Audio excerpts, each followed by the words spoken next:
কাছে আমানত রাখলে এটা কোনো খেয়ানত হয় নিও, খেয়ানত হয় না। আমরা দেশে হয় না সর্দার ইতিহাসে সর্দারের কাছে রাখছে,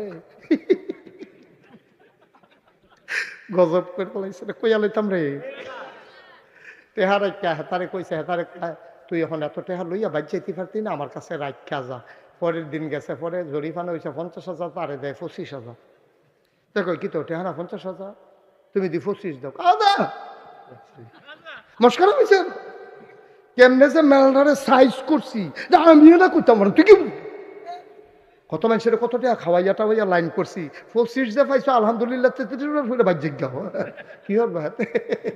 আলহামদুলিল্লাহ আরেক সর্দারের কাছে গেছে, কয় কত দিছে, কয় 25, কয় তো পাইছ, বুঝ দিয়া দিছে তার টেবিলে পাইছে। তার 50,000 টাকাতে 25,000 নাই, সকলে মিললে একমত হয়ে গেছে গা 25,000 টাকা হোটেলে বইয়া বইয়া চা খায় আর ভাগ হইতে আছে। তে চাইয়া রয়েছে এই তিনটার মতো কিছু করার নাই তো।